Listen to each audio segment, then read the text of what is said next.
Hello नमस्कार दोस्तों, स्वागत है आप सभी का हमारे यूट्यूब चैनल तत्काल एजुकेशन पे। दोस्तों उम्मीद करते हैं आप सभी बहुत अच्छे होंगे। आपकी तैयारी भी काफ़ी ज़बरदस्त तरीके से चल रही होगी। दोस्तों आज हम आप लोगों के लिए रीजनिंग के 15 अति महत्वपूर्ण प्रश्न के बारे में इस वीडियो में बताएंगे, जो सभी परीक्षाओं के लिए बहुत महत्वपूर्ण प्रश्न होने वाले हैं। आप किसी भी गवर्नमेंट एग्जाम की तैयारी कर रहे हैं, इस टाइप के प्रश्न हमेशा पेपर में देखने को मिलेंगे। दोस्तों ये पार्ट नंबर कौन सा है? 12 है। आप पार्ट नंबर 11 नहीं देखे हैं तो आप वीडियो सेक्शन में जाके देख सकते हैं। चलिए दोस्तों पहला प्रश्न देख लेते हैं। दोस्तों पहला नंबर प्रश्न है, इसमें देखिए उस संख्या का चयन करें जो निम्न श्रृंखला में प्रश्न चिन्ह के स्थान पर आ सकती है। देखिए नीचे यहाँ पर एक श्रृंखला दी, इन श्रृंखला में बताना है कि इस प्रश्नवाचक चिन्ह पर इन चार ऑप्शन में से कौन सी संख्या यहाँ पर भरा जाएगा। देखिए तो यहाँ पर सबसे पहले ध्यान से देखते हैं श्रृंखला किस प्रकार से चल रहा है। देखिए यहाँ पर क्या हो रहा है, 5 लेके हो रहा है, यहाँ पर 10 हो रहा है, 10 लेके हो रहा है 17 हो रहा है, 17 से क्या हो रहा है 26 हो रहा है, और 26 ले आपको प्रश्नवाचक चिन्ह दिया है। देखिए तो यहाँ पर 5 ले 10 किस प्रकार से हो रहा है, तो 5 में क्या करेंगे, 5 को जोड़ देंगे तो कितना गया 10 आ जाएगा, और 10 लेकर लिख रहा है 17 लिख रहा है, तो 10 में क्या करेंगे, 10 में अगर 7 को जोड़ देंगे 17 आ जाएगा, और 17 से क्या लिख रहे हैं 26 लिख रहे हैं, तो 17 में क्या करेंगे, अगर 17 में 9 को जोड़ देंगे तो कितना गया 26 आ जाएगा। तो 26 में कौन सी संख्या को जोड़ेंगे कि अगला संख्या आ जाएगा। देखिए तो एक बार नीचे ध्यान से देखिए क्या दिख रहा है, 5 लेकर हो रहा है 7 हो रहा है, तो 5 में क्या करेंगे 2 को जोड़ देंगे 7 आ गया, और 7 लेकर लिख रहे हैं 9 लिख रहे हैं, तो यहाँ पर क्या करेंगे 7 में 2 को जोड़ देंगे 9 आ जाएगा। तो उसी प्रकार से क्या करेंगे, यानी इसमें भी क्या करेंगे 9 में भी क्या करेंगे 2 को जोड़ देंगे, तो 9 में 2 को जोड़ेंगे तो कितना गया 9 2 11 हो गया, और 11 को क्या करेंगे 26 को जोड़ेंगे। अब देखिए 11 को 26 में जोड़ेंगे तो कितना गया 6 1 7 आ गया, और 2 1 3 आ गया, कितना गया 37 आ गया। यानी इस प्रश्नवाचक चिन्ह पर कौन सी संख्या भरा जाएगा, 37 हो जाएगा। तो 37 को देखते हैं किस ऑप्शन में दिया है, ऑप्शन नंबर यहाँ पर ए सही हो जाएगा। दोस्तों मैं उम्मीद करता हूँ इस प्रश्न को भी आप अच्छी तरह से समझ पाए होंगे। चलिए दोस्तों नेक्स्ट प्रश्न देख लेते हैं। दोस्तों दूसरा नंबर प्रश्न है, इसमें देखिए यदि DO को 60 और यहाँ पर SO को 285 कोड किया जाता है तो यानी निम्नलिखित में से कौन सा कोड RE रेड यानी रेड के लिए उपयुक्त है। देखिए यहाँ पर सबसे पहले प्रश्न समझिए इसमें बोलकर है, ठीक है। देखिए यहाँ बोल रहा है कि DO को क्या लिख रहा है 60 लिख रहा है, यानी SO को क्या लिख रहा है 285 लिखा जाता है। ठीक उसी कोड भाषा में आपको बताना है क्या है कि रेड को क्या लिखा जाएगा। तो सबसे पहले देखते हैं कि DO को 60 किस प्रकार से लिख रहा है। देखिए यहाँ पर क्या लिख रहे हैं डी लिखा है, ठीक है, डी और ओ लिखा है, डी ओ को क्या लिख रहा है यहाँ पर 60 लिख रहा है। तो 60 किस प्रकार से लिख रहा है, डी का स्थानीय मान कितने पाता है 4 पाता है, ओ का स्थानीय मान 15 पाता है। इन दोनों का आपस में क्या करेंगे गुना कर लेते हैं, तब 15 चौके कितना होता है 60 होता है। देखिए यहाँ पर 60 आ गया, ठीक है। उसी प्रकार से यहाँ पर देखिए एस ओ को क्या लिख रहा है 285 लिख रहा है, तो एस ओ 200 कितना लिख रहा है 85 लिख रहा है। ये 285 किस प्रकार से लिख रहा है, देखिए यहाँ पर एस का स्थानीय मान कितने पाता है 19 पाता है, और ओ का स्थानीय मान 15 पाता है। यानी देखिए 19 को और 15 में आपस में गुना करेंगे कितना देगा 285 आ जाएगा, ठीक है 285 आ जाएगा। उसी प्रकार से आपको बताना क्या है कि रेड को बताना है कोड क्या होगा। देखिए तो यहाँ पे क्या करेंगे आर रखेंगे, आर दिए ई दिए और डी दिए, ठीक है। रेड को क्या लिखेगा, आर कितने पाता है आर 18 पाता है, और यहाँ पर ई कितने पाता है 5 पाता है, और डी कितने पाता है 4 पाता है। इनका करेंगे इन सबको आपस में गुना करेंगे, इन सबको जब आपस में गुना कर देंगे तो कितना आ जाएगा, इन सबको आपस में गुना करने के बाद में कितना का 360 आ जाएगा, कितना 360। यानी इस पे रेड का कोड क्या होगा तो 360 हो जाएगा। तो 360 को देखते हैं किस ऑप्शन में दिया है, यानी ऑप्शन नंबर यहाँ पर बी सही हो जाएगा। दोस्तों मैं उम्मीद करता हूँ इस प्रश्न को भी आप अच्छी तरह से समझ पाओगे। चलिए दोस्तों नेक्स्ट प्रश्न देख लेते हैं। दोस्तों तीसरे नंबर प्रश्न है, इसमें देखिए नीचे दिए गए विकल्पों में से संबंधित संख्या को चुनिए। देखिए नीचे यहाँ पर आपको एक संबंधित संख्या दी है, यानी 11 जो है ना 143 लिए समित है। ठीक उसी प्रकार से देखिए यहाँ पर 13 जो है ना 221 लिए समित है। उसी प्रकार से बताना है कि 7 जो है इस प्रश्नवाचक चिन्ह पर इन चार ऑप्शन में से किसी से संबंधित होगा। देखिए तो यहाँ पर क्या करेगा, वीडियो को रोक और खुद अपने आप से बनाने का कोशिश करिएगा, और 15 प्रश्न में से अपने कितने प्रश्न सही किए वीडियो को लास्ट में कमेंट में जरूर बताइएगा। और इस चैनल पर पहली बार आए हैं तो चैनल को सब्सक्राइब कर बेल आइकन घंटी को प्रेस जरूर कर लीजिएगा, क्योंकि सबसे पहले इस तरह का क्लास आपको मिलता रहे। देखिए तो सबसे पहले ध्यान से देखिए इसमें 11 से यानी 143 किस प्रकार से हो रहा है। देखिए इसमें क्या करेंगे, यहाँ पर ध्यान से देखिए तो यहाँ पर करेंगे तो 11 में क्या करते हैं 13 से गुना करते हैं तो कितना देगा 143 जाएगा। उसी प्रकार से यहाँ पर देखिए 13 से क्या लिख रहे हैं 221 लिख रहे हैं, तो इसमें क्या करेंगे इसमें 17 से गुना करेंगे, ठीक है। जब 13 में 17 से गुना करेंगे तो 221 आ जाएगा। उसी प्रकार से यहाँ पर 7 में किससे गुना करेंगे, ठीक है। देखिए तो 7 में 11 से गुना करेंगे तो कितना आ जाएगा, यानी 77 आ जाएगा, कितना गया 77। तो इसमें तक क्या होगा, यानी इस प्रश्नवाचक चिन्ह पर 17 देगा 77 आ गया। लेकिन यहाँ पर देखना होगा 13 लिख रहा है, 17 लिख रहा है, 11 लिख रहा है, इन तीनों आपस में किस प्रकार से समझ नहीं दिख रहा है, या किसी से अपन रिलेशन भी नहीं चल रहा है। तो क्या करेंगे इसमें थोड़ा सा लॉजिक लगाते हैं, ठीक है। देखिए लॉजिक किस प्रकार से लगाएंगे, देखिए 11 क्या अभाज्य संख्या है, 11 का अभाज्य संख्या तुरंत बाद क्या आ रहा है 13 आ रहा है, ठीक है, 13 से गुना किया है। देखिए ये पहली संख्या है, पहली संख्या के तुरंत अभाज्य संख्या से गुना करेंगे तो ये दूसरी संख्या आएगा। ध्यान से देखिए, उसी प्रकार से देखिए 13 दिख रहा है, 13 के अभाज्य संख्या क्या होगा 15 होगा, तो 13 के बाद 15 नहीं होगा क्योंकि 15 3 5 15 कट जाता है, तो क्या होगा उसके अभाज्य संख्या। देखिए पहली संख्या होगा 13, 13 के पहली संख्या के बाद तुरंत अभाज्य संख्या क्या आएगा 17 आएगा, तो 17 से गुना करेंगे ये 221 आएगा। ठीक है, 221 आएगा। उसी प्रकार से यहाँ पर 7 दिया है, 7 एक अभाज्य संख्या है, लेकिन अभाज्य संख्या के तुरंत बाद क्या होगा, तुरंत बाद अभाज्य संख्या के तुरंत अभाज्य संख्या क्या होगा, तो 11 होगा, क्या होगा 11 होगा, तो 11 से गुना किए हैं। ठीक है, तो 77 आया। आपको समझ में आ गया। 11 की देखिए अभाज्य संख्या है, अभाज्य संख्या में तुरंत अभाज्य संख्या से गुना करेंगे तो क्या क्या दूसरी संख्या आ रहा है। उसी प्रकार से पहली में अभाज्य संख्या के तुरंत अभाज्य संख्या 17 से गुना किए 221 आ गया, अब फिर 7 दिए, 7 के अभाज्य संख्या से गुना किए अभाज्य संख्या और उससे अभाज्य संख्या है क्या 11 आएगा, 11 से गुना करने पर 77 आ गया। यानी इस प्रश्न आते हैं कि 77 हो जाएगा। 77 को देखते हैं किस ऑप्शन में दिया है, ऑप्शन नंबर यहाँ पर डी सही हो जाएगा। दोस्तों मैं उम्मीद करता हूँ इस प्रश्न को भी आप अच्छे तरह से समझ पाओगे। चलिए दोस्तों नेक्स्ट प्रश्न देख लेते हैं। दोस्तों 4 नंबर प्रश्न है, इसमें देखिए 8 बजे घड़ी की दोनों सुइयों के बीच बने कोण का मान यानी डिग्री में क्या होगा। देखिए यहाँ पर सबसे पहले प्रश्न समझिए, इसमें बोल कर है, इसमें क्या बोल रहा है, इसमें बोल रहा है कि 8 बजे यानी घड़ी की दोनों सुइयों के बीच का कोण बताना है। ठीक है, देखिए जब 8 बजे घड़ी की दोनों सुइयों का कोण बीच बताना है, कोण के लिए कितना है, एक फॉर्मूला होता है, कितना होता है देखिए 30 घंटा हो गया और यहाँ पर -11। ठीक है, 11/2 यहाँ पर मिनट हो गया। ये क्या होगा, कोण निकालने गया एक फॉर्मूला होगा। ठीक है, देखिए आप क्या करेंगे, 8 बज रहा है, कितना पूछ रहे हैं 8 बजे, तो यहाँ पे क्या रखते हैं, यहाँ पर 30 को रखते हैं। ठीक है, 30 हो गया, लेकिन घंटा में कितना दिए 8 दिए, तो यहाँ पर घंटा 8 रखेंगे, फिर माइनस कितने दिए 11 दिए और 11/2 मिनट कितने दिए, तो मिनट देखिए यहाँ पर जब 8 बज जाएगा तो 8 बजेगा तो 00 होगा ना, 8 बजेगा तो 00 होगा, इसमें क्या होगा, अगर इस पे रखिएगा तो 12 आ जाएगा, अगर ई वाला घड़ी में रखेंगे इस पे तो 12 आएगा, 12 पाएगा, लेकिन यहाँ पर 00 ही होता है। ठीक है, देखिए तो 00 होगा तो यहाँ पर 0 रखेंगे यहाँ तक। ठीक है, 8 3 के 24 हो गया यानी 240 आ गया, 240 है क्या। अब इनको हमको कोई मतलब नहीं है। ठीक है, इनको हमको कोई मतलब नहीं, इसको नहीं रखना है। ठीक है, तो 240 है क्या, 240 है क्या, तो जब 240 है क्या, अब इस पूरे घड़ी में कितना होता है, ये पूरे घड़ी में कितना डिग्री का कोण बनता है, इसमें पूरे डिग्री कितना कोण है, तो ये 360 डिग्री का होता है। ठीक है ना, 360। अब इसमें क्या करेंगे, तो 360 डिग्री है। ठीक है, तो 360 में से क्या करेंगे 240 को घटा लेंगे, जब 360 में से 240 को घटा लेंगे तो कितना बचेगा 120 बच जाएगा, कितना बचेगा 120 हो जाएगा, तो 120 यहाँ पर क्या होगा 120 डिग्री हो जाएगा, क्या हो जाएगा 120 डिग्री, ये क्या होगा 120 डिग्री हो जाएगा। तो 120 डिग्री देखते हैं किस ऑप्शन में दिया है, यानी ऑप्शन नंबर यहाँ पर डी सही हो जाएगा। दोस्तों मैं उम्मीद करता हूँ इस प्रश्न को भी आप अच्छे तरह से समझ पाओगे। चलो दोस्तों नेक्स्ट प्रश्न देख लेते हैं।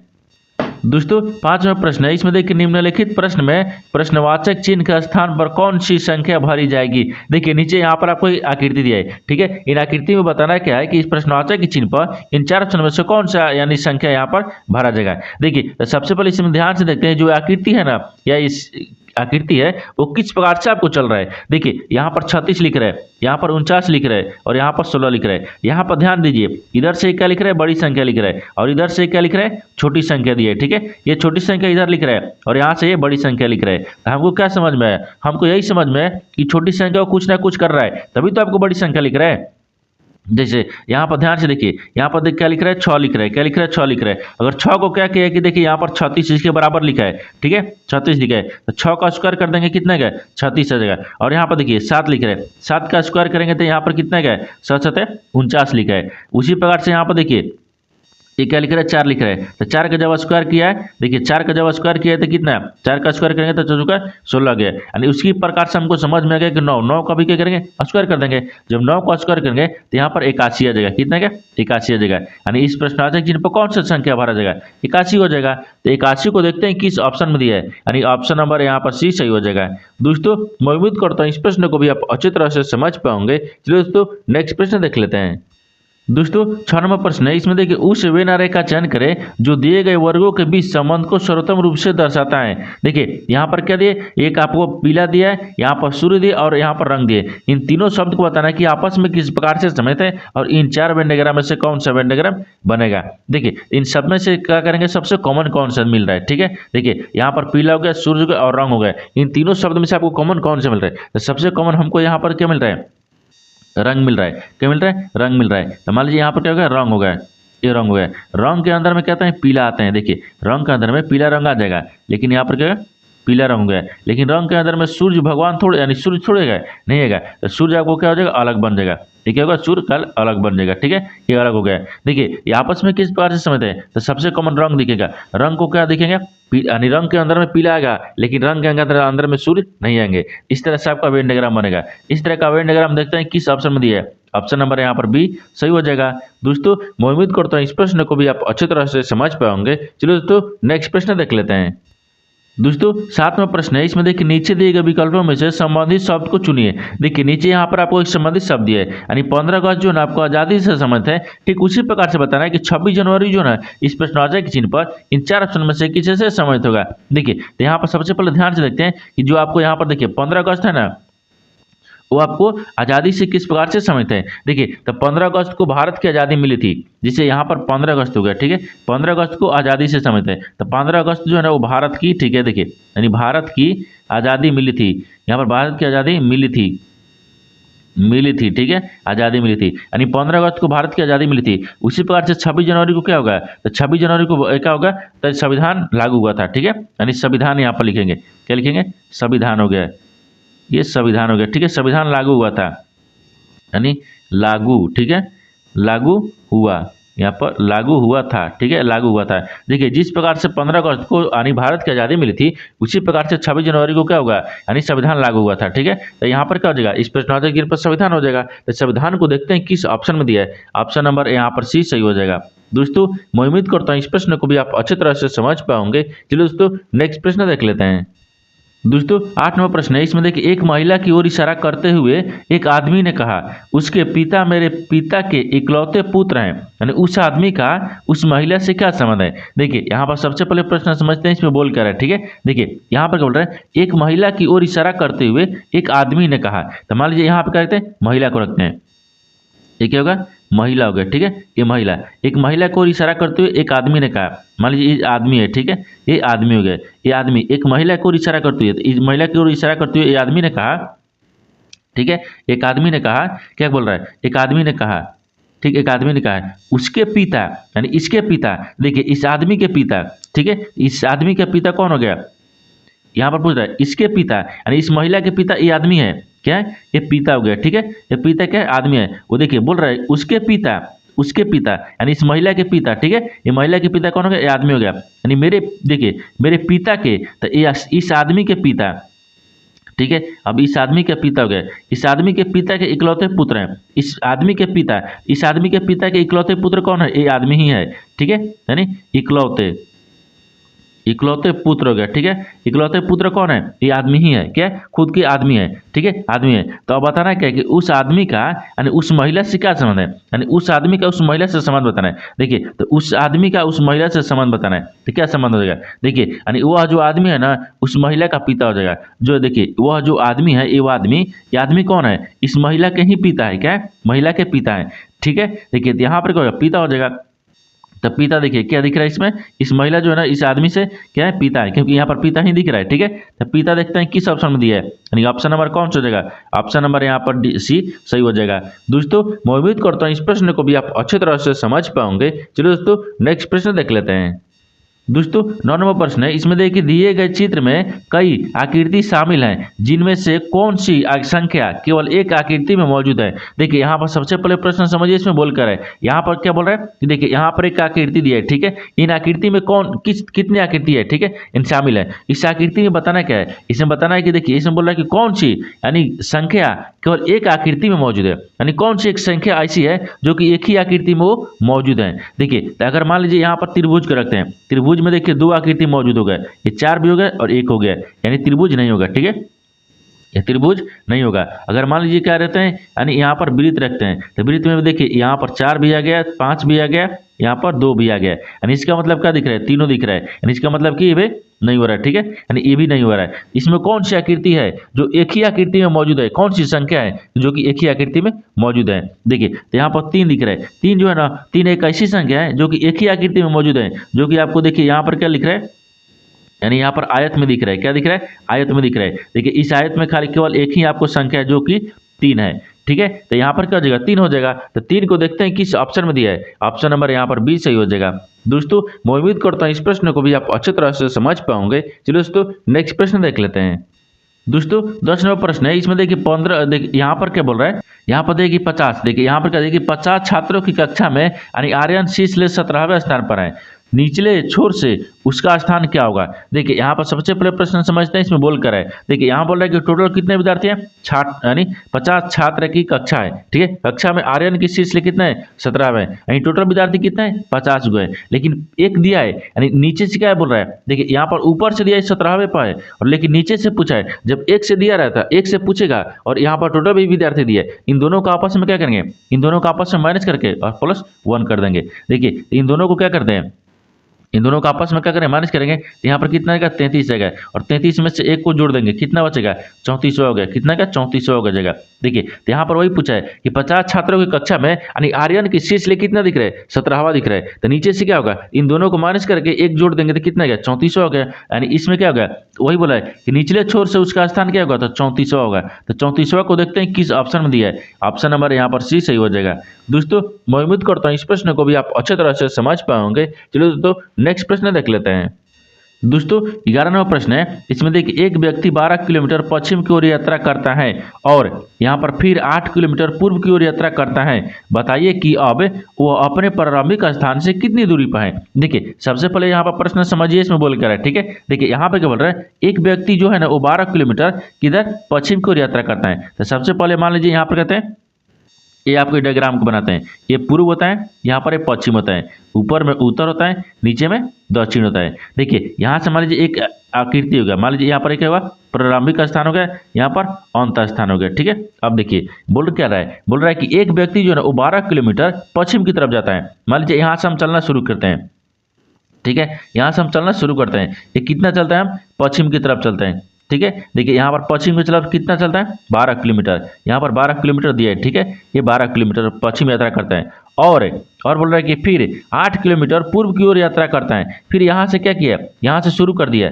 ठीक है, यहाँ से क्या शुरू किया, तो यहाँ से आपको फिर शुरू कर दिया, कितना है, यहाँ तक आया 12 किलोमीटर। अब यहाँ से फिर शुरू किया गया, पूर्व की तरफ 8 किलोमीटर चला है, तो यहाँ पर पूर्व की तरफ चलेगा 8 किलोमीटर, तो यहाँ पर 8 हो गया, ठीक है। तो आपको वही बताना है 8 किलोमीटर, बताइए कि अब वो अपनी प्रारंभिक स्थान से कितनी दूरी पाए। तो मान लो यहाँ तक तो आ गया और यहाँ से यहाँ की दूरी बताना है, ठीक है। देखिए जब दूरी बताने के लिए क्या करेंगे, तो टोटल दूरी कितना आपको दिख रहा था, तो टोटल हमको दूरी क्या दिख रहा था, 8 दिख रहा था, कितना दिख रहा था, तो सॉरी यहाँ पर 12 दिख रहा है ना, टोटल दूरी कितना है, 12 गो है, ठीक है, 12 है। यहाँ पर क्या दिख रहा है, 12 दिख रहा है, और 12 में से क्या करेंगे, 8 को घटा लेंगे तो कितना बचेगा, 4 किलोमीटर, कितना हो गया, ये 4 किलोमीटर हो गया। क्योंकि यहाँ तक तो आपको देखिए 8 किलोमीटर आ रहा है, और यहाँ से यहाँ के बीच की दूरी कितने का था, 4 किलोमीटर, तो 12 में से 8 को घटाएंगे तो 4 किलोमीटर हो गया, यानी इसका दूरी क्या होगा, 4 किलोमीटर हो जाएगा। तो 4 को देखते हैं किस ऑप्शन में दिया है, यानी ऑप्शन नंबर आपको कौन सा रहेगा, ऑप्शन नंबर यहाँ पर बी सही हो जाएगा। दोस्तों मैं उम्मीद करता हूँ इस प्रश्न को भी आप अच्छे तरह से समझ पाओगे। चलिए दोस्तों नेक्स्ट प्रश्न देख लेते हैं। दोस्तों 12वां प्रश्न है, इसमें देखिए यदि गुना का अर्थ भागा, भागा का अर्थ प्लस, माइनस का अर्थ गुना और प्लस का अर्थ माइनस है, तो यहाँ पर एक समीकरण दिया है, समीकरण का मान ज्ञात कीजिए। देखिए यहाँ पर सबसे पहले प्रश्न समझते हैं, इसमें बोल कर है, यहाँ पर नीचे एक समीकरण दिया है, इन समीकरण को मान ज्ञात करने के लिए ये चिन्ह को आपको बदलना होगा, ठीक है, ये चिन्ह को बदल देते हैं। तो सबसे पहले क्या करेंगे, चिन्ह जो बोल रहा है उसको बदल देते हैं। इसमें क्या बोल रहा है, गुना का अर्थ क्या बोल रहा है, भागा बोल रहा है, तो गुना की जगह पर यहाँ पर करते हैं भागा को रखेंगे। अब बोल रहा है कि प्लस का अर्थ क्या बोल रहा है, तो यहाँ पर देखिए सॉरी यहाँ पर क्या दिए, यानी भागा दिया है, ठीक है, भागा का अर्थ क्या बोल रहा है प्लस, तो भाग की जगह पर यहाँ पर प्लस रखेंगे। अब बोल रहा है कि माइनस का अर्थ गुना है, तो माइनस की जगह पर यहाँ पर गुना रखेंगे। अब बोल रहा है क्या है कि देखिए प्लस, प्लस का अर्थ क्या बोल रहा है, माइनस बोल रहा है, तो प्लस की जगह पर माइनस रखेंगे। अब समीकरण को सोल्व करेंगे। अब देखिए यहाँ पर 392 आ गया, ठीक है, 392 बाई कितना गया 28 हो गया, फिर भागा पर कितना गया 7 आ गया, फिर गुना कितने दिए 4 दिए, फिर माइनस 10 दिए। अब देखिए तो यहाँ पर 7 28 से गया, यानी 7 28 से गया, 7 को 16 हो गया, यानी 392 गया, ठीक है, 392 प्लस 16 हो गया, फिर माइनस 10 आ गया, इसको 392 रखेंगे, ठीक है, ये कितना गया 392 गया, देखिए 392 गया और 392 गया, ठीक है, 392 में क्या करेंगे, अब प्लस हो गए। अब देखिए 16 में से 10 को घटाएंगे तो कितना बचेगा, 6 बचेगा। यहाँ पर कितना गया, तो 392 में 6 को जोड़ देंगे, कितना गया 398 आ जाएगा। तो यहाँ पर क्या आएगा, यानी इसका मान समीकरण का क्या आएगा 398 आ जाएगा। तो 398 को देखते हैं किस ऑप्शन में दिया है, यानी ऑप्शन नंबर यहाँ पर ए सही हो जाएगा। दोस्तों मैं उम्मीद करता हूँ इस प्रश्न को भी आप अच्छी तरह से समझ पाओगे। चलिए दोस्तों नेक्स्ट प्रश्न देख लेते हैं। दोस्तों 13 नंबर प्रश्न है, इसमें देखिए निम्न चित्र का सही दर्पण प्रतिबिंब चुने। देखिए यहाँ पर पहले प्रश्न समझिए, इसमें बोलकर है, यहाँ पर एक चित्र दिया है, इन चित्र में बताना है क्या है कि आपको दर्पण प्रतिबिंब में ज्ञात करना है। ठीक है, देखिए अगर इस चित्र दिख रहे हैं, अगर इस चित्र को हम यहाँ पर दर्पण रखते हैं, अगर इस दर्पण में देखेंगे ये किस प्रकार से दर्पण में दिखेगा, आपको इसी को ज्ञात करना है। ठीक है, देखिए तो सबसे पहले क्या करते हैं, इस आकृति को जब दर्पण में देखेंगे इस तरह से दिख जाएगा। ठीक है, देखिए इस तरह से तो दिख जाएगा, और ये वाला देखिए गोल का जो ना है, ये वाला गोल आपको किधर आ जाएगा, यानी इस कोने पर आ जाएगा। ठीक है, इस कोने पर आ जाएगा। तो इस आकृति को जब हम दर्पण में देखेंगे इस तरह से दिख जाएगा। इस तरह का जो आकृति है ना, वो देखते हैं किस ऑप्शन में दिख रहा है, तो ऑप्शन नंबर यहाँ पर डी में दिख रहा है, यानी ऑप्शन नंबर डी आपका सही हो जाएगा। दोस्तों मैं उम्मीद करता हूँ इस प्रश्न को भी आप अच्छी तरह से समझ पाए होंगे। चलिए दोस्तों नेक्स्ट प्रश्न देख लेते हैं।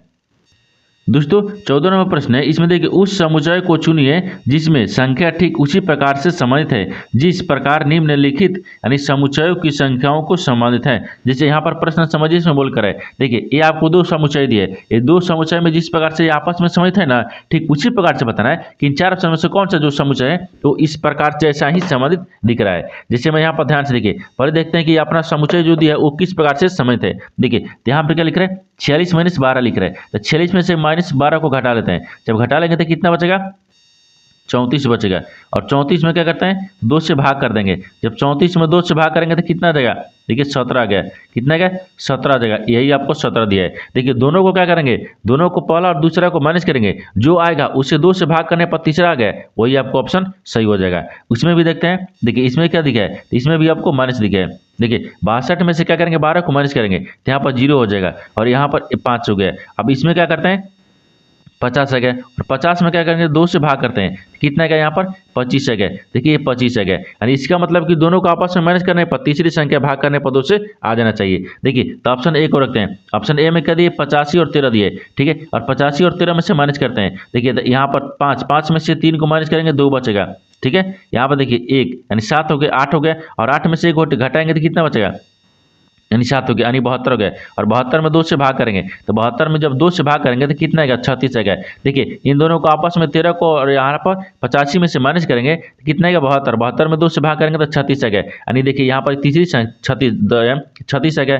देखिए ये जिस प्रकार से आपस में समुच्चय दिया था उसी प्रकार से ऑप्शन नंबर ए जो है ना, इसी प्रकार से समय दिख रहा है, यानी ऑप्शन नंबर क्या हो जाएगा, ये सही हो जाएगा। दोस्तों मैं उम्मीद करता हूँ इस प्रश्न को भी आप अच्छी तरह से समझ पाओगे। चलो दोस्तों नेक्स्ट प्रश्न देख लेते हैं।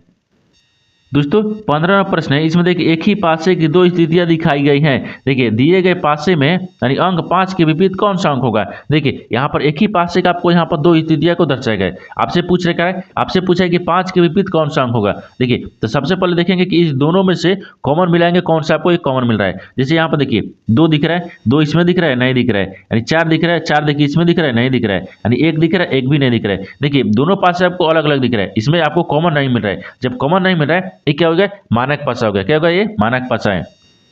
ठीक है, ये मानक पासा है। क्या है, मानक पासा है। यानी मानक पासा का मतलब क्या होगा कि यहाँ पर देखिए इन दोनों को आपस में जोड़ते हैं, जब 7 आ जाएगा तो क्या होगा, वो मानक पासा नहीं होता है। ठीक है, वो आपको मानक पासा नहीं, स्टैंडर्डाइज हो गया। ठीक है, अब यहाँ पर देखिए तो सबसे पहले देखते हैं, ध्यान से देखिए यहाँ पर क्या दिख रहा है, तो 5 दिख रहा है। ठीक है, 5 हो गया, और 3 को जोड़ेंगे तो कितना आ रहा है, 8 आ रहा है। और यहाँ पर देखिए इसको भी जोड़ेंगे तो 11 आ रहा है, इसको जोड़ेंगे तो 9 आ रहा है, नहीं हो रहा है। देखिए इसको अगर जोड़ेंगे तो 5 2 6 हो रहा है, 4 2 6 हो रहा है, और यहाँ पर 5 हो रहा है, यहाँ पर 3 हो रहा है, नहीं हो रहा है। यहाँ आपस में जोड़ने पर किसी प्रकार से समझ नहीं दिख रहा है, तो क्या करेंगे, इसमें देखिए 7 हो गया। ठीक है, ये क्या होता है, 7 होता है। अगर 7 में से हम कितना घटा लेंगे कि 5 आ जाएगा। अब वो क्या बोल रहा है, 5 के विपरीत बोल रहा है, 5 के विपरीत कौन सा होगा। तो देखिए इस 7 हो गया, 7 में से कितना घटा लेंगे कि 5 हो जाएगा। ठीक है, देखिए 2 घटाएंगे, जब 2 घटाएंगे कितना गया, 5 आ गया। तो आपसे सवाल क्या पूछा है, आपसे सवाल 5 के विपरीत पूछा है। देखिए या 5 के विपरीत क्या होगा, 5 के विपरीत 2 हो गया, तो 5 के विपरीत क्या हो जाएगा, 2 हो जाएगा। तो 2 को देखते हैं किस ऑप्शन में दिया है, यानी ऑप्शन नंबर यहाँ पर सी सही हो जाएगा। दोस्तों मैं उम्मीद करता हूँ इस प्रश्न को भी आप अच्छी तरह से समझ पाओगे। चलिए दोस्तों नेक्स्ट वीडियो में मिलते हैं, तब तक जय हिंद। दोस्तों इस चैनल पर पहली बार आए हैं तो चैनल को सब्सक्राइब कर बेल आइकन घंटी को प्रेस जरूर कर लीजिएगा, क्योंकि सबसे पहले इस तरह का क्लास आपको मिलता रहे।